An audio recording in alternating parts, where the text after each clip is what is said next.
ನಮ್ಮ ಮಾತು ಹೇಗಿರಬೇಕು ಎನ್ನುವ ವಿಷಯವಾಗಿ ಭಗವದ್ಗೀತೆಯಲ್ಲಿ ಬಹಳ ಸುಂದರವಾದ ಶ್ಲೋಕ ಇದೆ. ಅನುದ್ವೇಗಕರಂ ವಾಕ್ಯಂ ಸತ್ಯಂ ಪ್ರಿಯಹಿತಂಚ ಯತ್ ಸ್ವಾಧ್ಯಾಯಾಭ್ಯಸನಂಚೈವ ವಾಂಗ್ಮಯಂ ತಪ ಉಚ್ಯತೆ. ನಮ್ಮ ಮಾತು ಇನ್ನೊಬ್ಬರಿಗೆ ಉದ್ವೇಗವನ್ನು ಉಂಟು ಮಾಡಬಾರದು, ಅದು ಮೊದಲನೇ ನಿಯಮ. ಸತ್ಯವಾಗಿರಬೇಕು, ಪ್ರಿಯವಾಗಿರಬೇಕು, ಹಿತವಾಗಿರಬೇಕು, ಸ್ವಾಧ್ಯಾಯ ಮತ್ತು ಅಭ್ಯಾಸದಿಂದ ಒಡಗೂಡಿರಬೇಕು. ಈ 6 ಫ್ಯಾಕ್ಟರ್ಸ್, 6 ಸಂಗತಿಗಳು ನಮ್ಮ ವಾಣಿಯಲ್ಲಿದ್ದರೆ ಅದು ದೊಡ್ಡ ತಪಸ್ಸು ಅಂತ ಹೇಳ್ತಾನೆ ಕೃಷ್ಣ. ತಪಸ್ಸು ಅಂದ್ರೇನು? ನಮ್ಮ ಪಾಪವನ್ನು ಕ್ಷಯಿಸುವುದಕ್ಕೆ ಬೇಕಾದ ಒಂದು ಸಾಧನಕ್ಕೆ ಹೆಸರು ತಪಸ್ಸು. ಅಂದರೆ ಮಾತನಾಡುವುದೇ ಒಂದು ಪಾಪಕ್ಷಯದ ಸಾಧನೆಯಾಗಿಬಿಟ್ಟಿತು, ಹೀಗೆ ಮಾತನಾಡಿದರೆ ಅಂತ.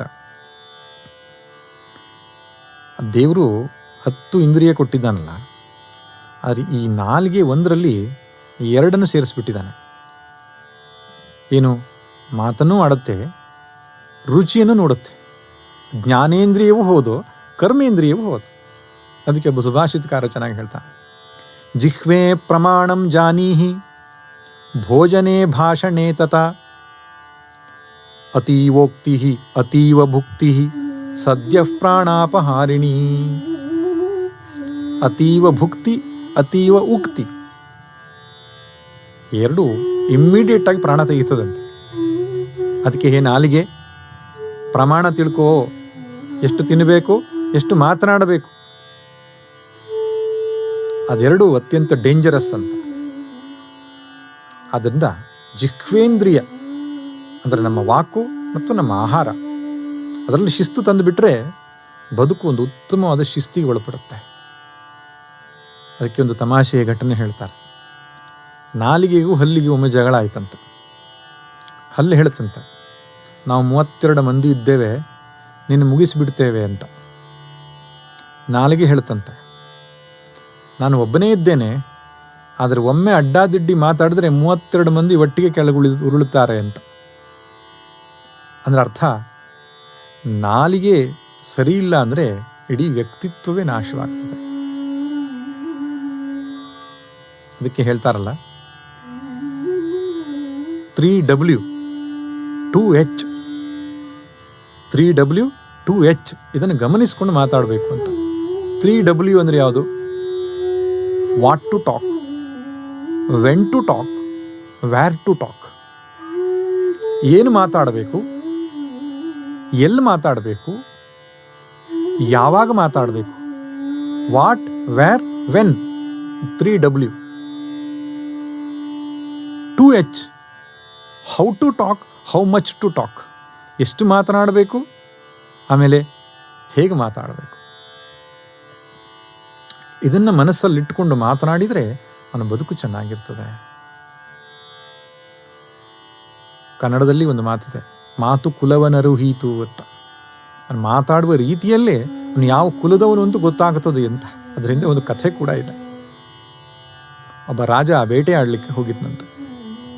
ಅವನ ಸೇನಾಧಿಪತಿ, ಮಂತ್ರಿ, ಸೈನಿಕರು ಎಲ್ಲರೂ ಸೇರಿಕೊಂಡು ಬೇಟೆ ಆಡಲಿಕ್ಕೆ ಹೋಗಿದ್ದ. ಹಿಂತಿರುಗಿ ಬರುವಾಗ ದಾರಿ ತಪ್ಪಿಸಿಕೊಂಡ್ಬಿಟ್ರು. ಒಬ್ಬೊಬ್ಬರು ಒಂದೊಂದು ಕಡೆ ಹೊರಟೋದ್ರು. ಕೊನೆಗೂ ಹಾಗೂ ಹೀಗೂ ದಾರಿ ಹುಡ್ಕೊಂಡು ಹೊರಟೋದ್ರಂತೆ. ಒಬ್ಬ ಆಶ್ರಮದ ಮುಂದೆ ಒಬ್ಬ ಋಷಿಗಳು ಧ್ಯಾನ ಮಾಡ್ತಾ ಕೂತ್ಕೊಂಡಿದ್ರು. ಅವರ ಹತ್ರ ಹಾದು ಹೋಗುವಾಗ ದಾರಿ ಕೇಳಿದ್ದಾರೆ. ಯಾರ್ಯಾರು? ಸೈನಿಕ, ಸೇನಾಧಿಪತಿ, ಮಂತ್ರಿ, ರಾಜ.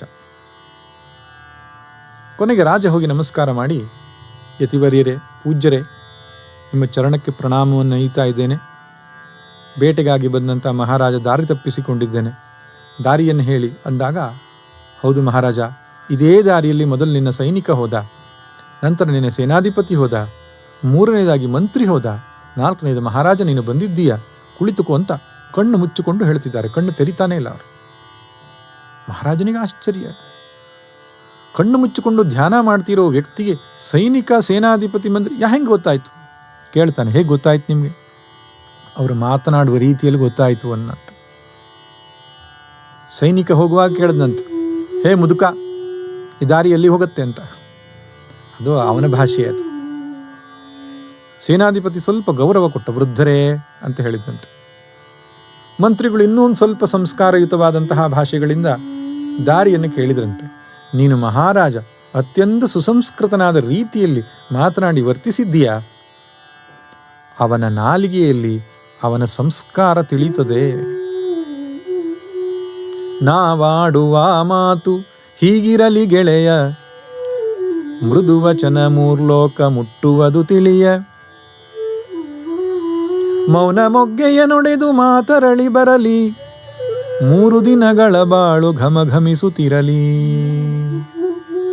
ನಾವಾಡುವ ಮಾತು ಹೀಗಿರಲಿ ಗೆಳೆಯ, ಮೃದುವಚನ ಮೂರ್ಲೋಕ ಮುಟ್ಟುವುದು ತಿಳಿಯ. ಹನುಮಂತ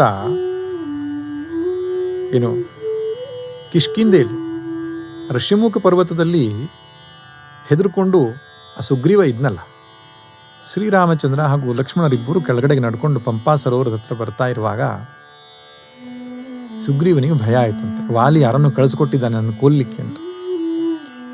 ಆಗ ನೋಡ್ಕೊಂಡು ಬರ್ತೇನೆ ಅಂತ ಹನುಮಂತ ಹೊರಟಿದ್ದ, ವೇಷ ಮರೆಸ್ಕೊಂಡು, ಬಾಲವಟುವಿನ ವೇಷವೋ ಹಾಕೊಂಡು ಹೋಗಿದ್ದಾನೆ. ಅವನು ಶ್ರೀರಾಮಚಂದ್ರ ಮತ್ತು ಲಕ್ಷ್ಮಣರ ಒಂದು ಪರಿಚಯ ಮಾಡ್ಕೊಂಡು ಬರ್ಲಿಕ್ಕೆ ಹೋಗಿದ್ದಾನಲ್ಲ, ಅವರು ಮಾತನಾಡುವ ರೀತಿ ಎಷ್ಟು ಅದ್ಭುತವಾಗಿತ್ತು ಅಂದರೆ, ಶ್ರೀರಾಮ ಲಕ್ಷ್ಮಣ ನೋಡ್ಕೊಂಡು ಹೇಳ್ತಾನೆ, ನ ಋಗ್ವೇದ ವಿನೀತಸ್ಯ ನ ಯಜುರ್ವೇದ ಧಾರಿಣಃ ನ ಸಾಮವೇದ ವಿದುಷಃ ಶಕ್ಯಮೇವ ಪ್ರಭಾಷಿತುಂ. ಹೇ ಲಕ್ಷ್ಮಣ, ಋಗ್ ಯಜು ಸಾಮಥರ್ವಾದಿ ವೇದಗಳನ್ನು, ಷಟ್ ಶಾಸ್ತ್ರಗಳನ್ನು, ವೇದಾಂಗಗಳನ್ನು ಚೆನ್ನಾಗಿ ಅಧ್ಯಯನ ಮಾಡದೇ ಇದ್ದರೆ ಹೀಗೆ ಮಾತನಾಡ್ಲಿಕ್ಕೆ ಆಗೋಲ್ಲಪ್ಪ.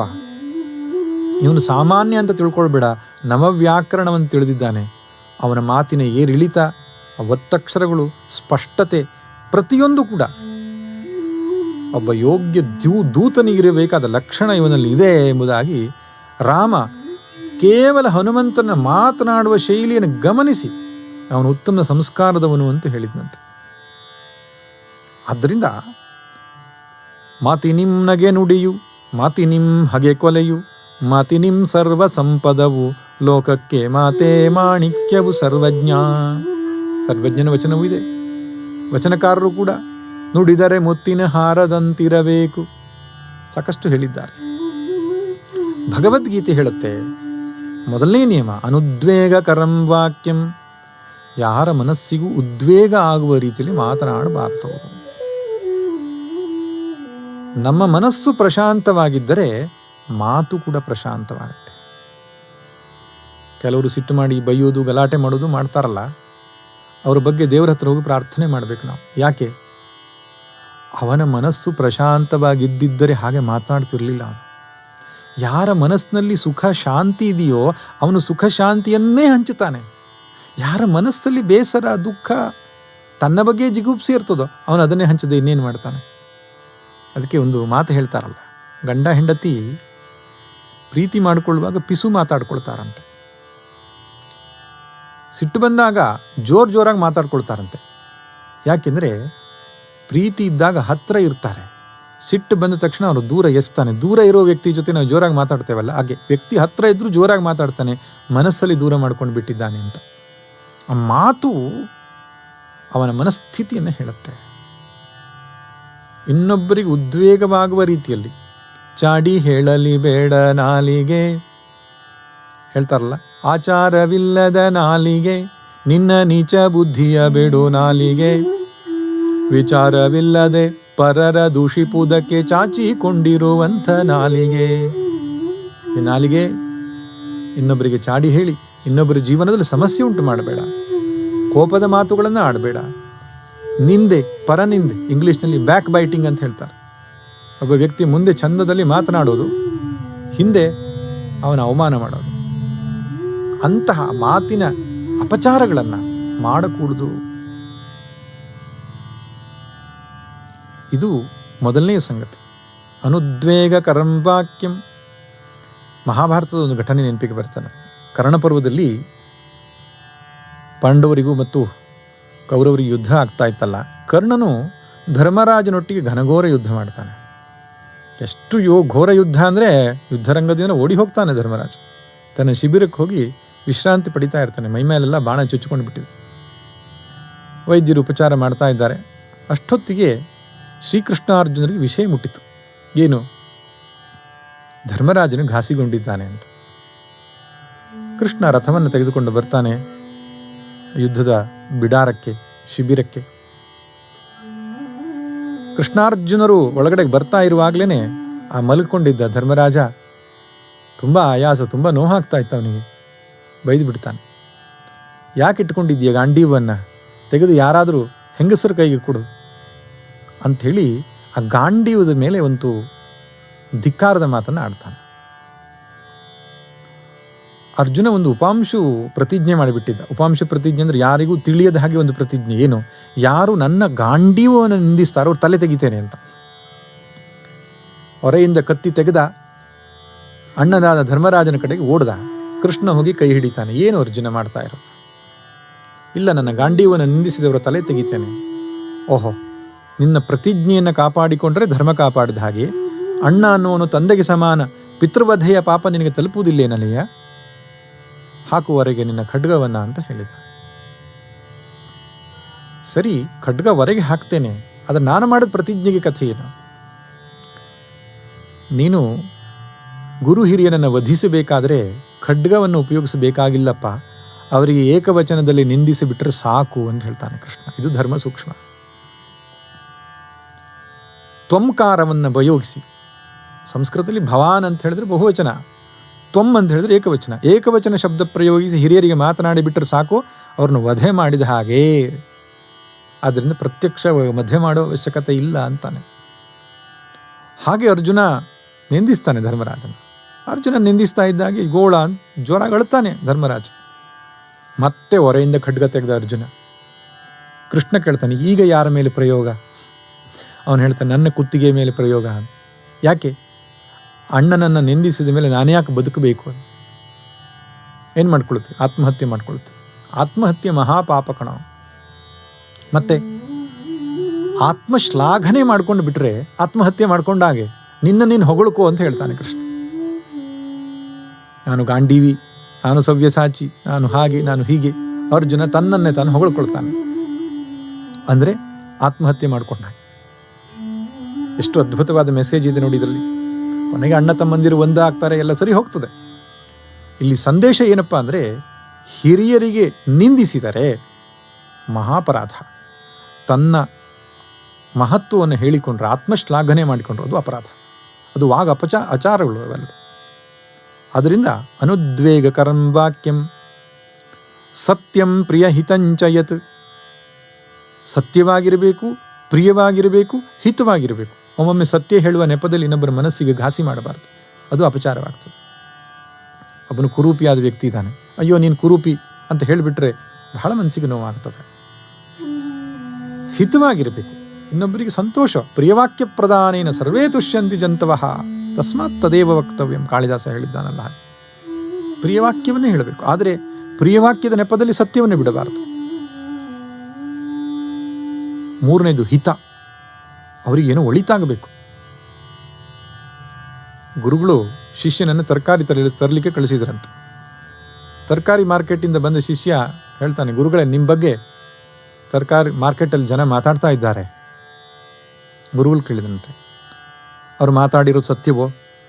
ಅಲ್ಲ ಗುರುಗಳು. ಆ ಮಾತಾಡಿದ್ರಿಂದ ನಮಗೇನಾದರೂ ಪ್ರಯೋಜನ ಆಗತ್ತೋ, ಹಿತವಾಗತ್ತೋ? ಇಲ್ಲ, ಅದೂ ಆಗಲ್ಲ. ಆ ಮಾತನ್ನು ಕೇಳಿಸಿಕೊಂಡ್ರೆ ನಗಲಿಕ್ಕೆ ಸಾಧ್ಯ ಇದೆಯೋ? ಅದೂ ಸಾಧ್ಯ ಇಲ್ಲ. ಹಾಗಾದರೆ ನಂಗೆ ಅದನ್ನು ಹೇಳಬೇಡ ಅಂತ ಹೇಳಿರುತ್ತೆ ಗುರುಗಳು. ಸತ್ಯವಲ್ಲದಿದ್ದರೆ, ಪ್ರಿಯವಲ್ಲದಿದ್ದರೆ, ಹಿತವಲ್ಲದಿದ್ದರೆ ಮಾತನಾಡಕೂಡುದು, ಮೌನವಾಗಿದ್ದರೂ ಒಟ್ಟಿಲ್ಲ. ಇನ್ನೊಂದು ಕಥೆ ಹೇಳ್ತಾರೆ. ಒಬ್ಬ ಜ್ಯೋತಿಷಿ ರಾಜನ ಹತ್ರ ಹೋದನಂತ. ತನ್ನ ಕುಂಡಲಿಯನ್ನು ತೋರಿಸಿದ ರಾಜ. ಸ್ವಲ್ಪ ನೋಡಿ ಹೇಳು ಭವಿಷ್ಯ ಅನ್ನ. ಜ್ಯೋತಿಷಿ ನೋಡಿ ಹೇಳ್ತಾನೆ, ರಾಜ, ನಿನ್ನ ಹೆಂಡತಿ ಮಕ್ಕಳು ನಿನ್ನ ಕಣ್ಣ ಮುಂದೆ ಸಾಯ್ತಾರೆ ಎಂದಂತೆ. ಪಾಪ ಅದರಲ್ಲಿ ಏನು ಬರೆದಿತ್ತು ಹಾಗೆ ಹೇಳಿದ್ದಾನೆ ಅವನು. ರಾಜನಿಗೆ ಸಿಟ್ಟು ಬಂತು. ತೆಗೆದು ಸೆರೆಮನೆಗೆ ಹಾಕಿ ಇವನನ್ನು ತಲೆ ತೆಗಿಬೇಕು ಅಂದಂತೆ. ಅವನು ಜ್ಯೋತಿಷಿಯ ಸ್ನೇಹಿತನಿಗೆ ಗೊತ್ತಾಯಿತು, ಪಾಪ ಇವನು ಕಷ್ಟದಲ್ಲಿದ್ದಾನೆ, ಹೇಗಾದರೂ ಅವನಿಗೆ ಪರಿಹಾರ ಮಾಡಬೇಕು ಅಂತ ಅವನು ಬಂದಂತೆ. ರಾಜ ಮತ್ತೆ ಅವನಿಗೆ ಕುಂಡಲಿಯನ್ನು ತೋರಿಸಿದ. ಅವನು ಆ ಕುಂಡಲಿನ ನೋಡಿ ಹೇಳ್ತಾನೆ, ಮಹಾರಾಜ, ಬಹಳ ಅದ್ಭುತವಾದ ಜಾತಕ ನಿಂದು. ಏನು, ಇಡೀ ನಿಮ್ಮ ಕುಟುಂಬದಲ್ಲಿ ದೀರ್ಘಾಯುಷ್ಯ ನಿನಗಿದೆ ಕಣೋ, ದೀರ್ಘಾಯುಷ್ಯವಂತ ನೀನು ಅಂತ. ನಿನಗೇನು ಬಹುಮಾನ ಬೇಕು ಕೇಳದಂತೆ. ನೀನು ಸೆರೆಮನೆಯಲ್ಲಿಟ್ಟ ನಮ್ಮ ಆ ಜ್ಯೋತಿಷ್ಯನ ನನಗೆ ಬಿಡುಗಡೆ ಮಾಡಿ ಕೊಡಬೇಕು ಅನ್ನಂತೆ. ಸ್ನೇಹಿತನ ಕರ್ಕೊಂಡು ದಾರಿಯಲ್ಲಿ ಹೋಗುವಾಗ ಇನ್ನು ಮುಂಚೆ ಬಂದ ಜ್ಯೋತಿಷ್ ಹೇಳಿದಂತೆ, ನಾನು ಹೇಳಿದ್ದು ಅದೇ ಅಲ್ವೇಪ್ಪ ಅವನಿಗೆ, ನಿನಗೆ ಬಹುಮಾನ ನನಗೆ ಅವಮಾನ ಯಾಕೆ, ಹೇಳಿದ್ದು ಇಬ್ಬರು ಒಂದೇ, ರೀತಿ ಬೇರೆ ಅನ್ನಂತೆ. ನೀನು ಹೆಂಡತಿ ಮಕ್ಕಳು ಕಣ್ಣು ಮುಂದೆ ಸಾಯ್ತಾರೆ ಅಂದ್ಯ, ಅವನಿಗೆ ನೋವಾಯಿತು. ನಾನು ನಿನಗೆ ದೀರ್ಘಾಯುಷ್ಯ, ಅರ್ಥ ಒಂದೇ, ದೀರ್ಘಾಯುಷ್ಯ ಇವನಿಗೆ ಆಗಬೇಕಾದ್ರೆ ಹೆಂಡತಿ ಮಕ್ಕಳು ಕಣ್ಣು ಮುಂದೆ ಸಾಯಬೇಕು ತಾನೆ. ಹೇಳುವ ರೀತಿ ಬಹಳ ಮುಖ್ಯ. ನಾವು ರಾಮಾಯಣದಲ್ಲಿ ಸೀತಾದೇವಿ ರಾಮನಿಗೆ ಒಂದು ಸಂದೇಶವನ್ನು ಕೊಡೋ ಸಂದರ್ಭದಲ್ಲಿ, ನಾನು ಸ್ಮರಿಸ್ತಾ ಇದ್ದೇನೆ, ಉಪದೇಶ ಕೊಡ್ತಾ ಇಲ್ಲ ರಾಮ, ನಿನಗೆ ಗೊತ್ತಿರೋ ವಿಷಯ ಅಂತ.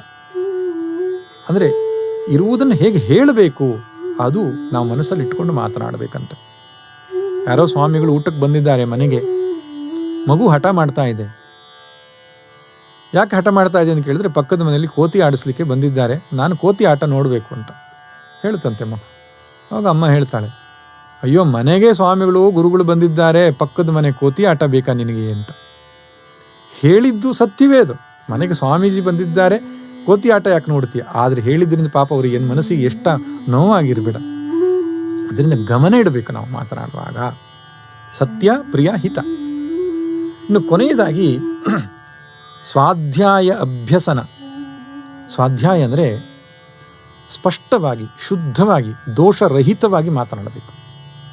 ಅದಕ್ಕೆ ನಾವು ಅಧ್ಯಯನ ಮಾಡಿರಬೇಕು. ನಮ್ಮ ಶಾಸ್ತ್ರ ಗ್ರಂಥಗಳು ದೊಡ್ಡ ಭಂಡಾರವೇ ಪ್ರಾಚೀನರು ನಮಗೆ ಬಿಟ್ಟು ಹೋಗಿದ್ದಾರೆ. ಮಹಾಭಾರತವು, ರಾಮಾಯಣವು, ಭಾಗವತವು. ಪ್ರಾತರ್ದ್ಯೂತ ಪ್ರಸಂಗೇಣ ಮಧ್ಯಾಹ್ನೇ ಸ್ತ್ರೀ ಪ್ರಸಂಗತಃ ರಾತ್ರೌ ಚೌರ್ಯ ಪ್ರಸಂಗೇಣ ಕಾಲೋ ಗಚ್ಚತಿ ಧೀಮತಾಂ.